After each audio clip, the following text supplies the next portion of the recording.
नमस्कार जय जगन्नाथ मु पुष्पलता आपण मानकु मोर ए चैनल पुष्प हांडीशाल को स्वागत करुची। आशा करुची आपण माने भलरे थिबे बोली। मु आज बनेवा को जाउची पसारणी पत्र सूप। यह एक औषधीय पत्र जहा द्वारा कि आपणकर बहुत दिन थिबा आंठु गंठी एवं पेट जनित रोग दूर होइथाय।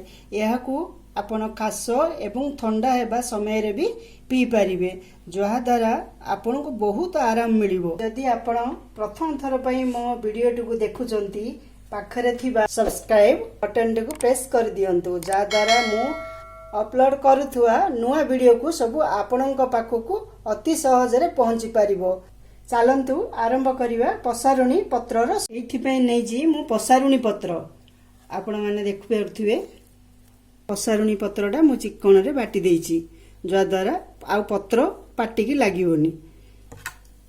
एथि पई मु नैची स्वीट कॉर्न बीन्स गाजर मु छोट छोट काटी देइची। लूण गोलमर्च गुंड आमचूर पाउडर खट्टापण आसिया पे आमचूर पाउडर मु नैची। अदा कोरिकी रखिची रसुण मध्य कोरिकी रखिची। कंचा लंका को मु छोट छोट करी काटी देइची। तापरे मु आरारूट पाउडर 2 स्पून नैची ताकू पानी करी मु रखिची बहली आसिया पई सूपटा। आसंतु बनैवा पसारुणी पत्रर सूप। मु गैस ऑन करी करेई बसै देइची। करेई मध्य गरम हेई आसी। मु एथि पई गुआ घियो 2 स्पून मु पकै देली काहेकि गुआ घियो पकैले तार स्मेलटा भल आसे। आपण चाहिले तेल मध्य पकै परिबे।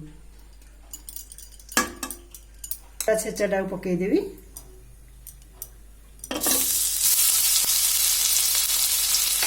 तापरे रसुण छेचाटा पकेबी।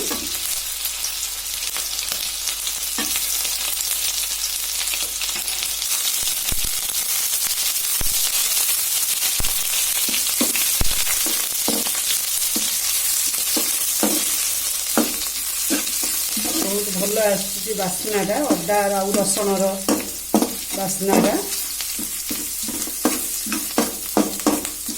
तापरे गाजर कटा होइतिबा गाजर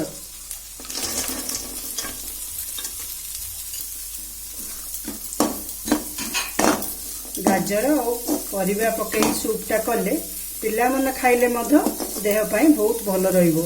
ए सूपटा बाटिला बेले जेमती स्मेल हुए पसारुणी पत्र किंतु सूप कले बढ़िया तार बास्ना रही समस्ते खाया को भल पाती। वर्षा दिने एटा बहुत भल उपकार। बीन्स कटा को पकई दूची। स्वीट कॉर्न पकई दूची भाजीबा टिके घियो रे। गैस टा टिके स्लो कर देला ताकि भल भाजी हो। लूण टा को पकई दे कहीं ना स्वीट कॉर्न रे भिजिबो ना तेल रे घियो रे घांटी दबा। मु लूणटा पकेली परिवा सहित भल भाव में गोले हो। आम ये हाफ ग्लास पानी देवा अल्प टिके सिझापी। तापर आम पसारुणी पत्र पकेगा।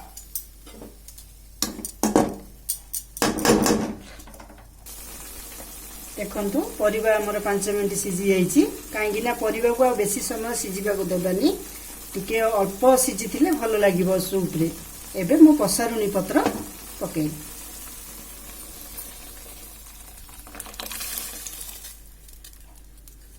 टिके गैस को हाई फ्लेम कर दबा।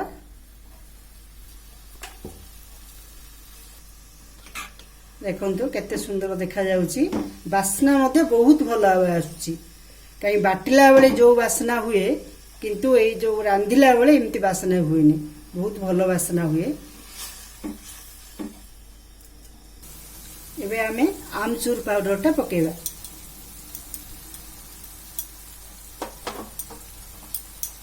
एबे आमे गोलमर्च गुंडटा पकेबा।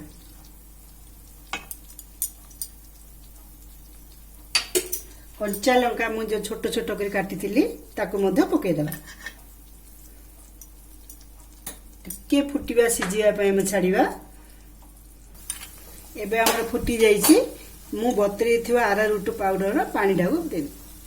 ମୋଟାପଣ ଆସିବା ପାଇଁ ଟିକେ ମୁଁ ପକଉଛି।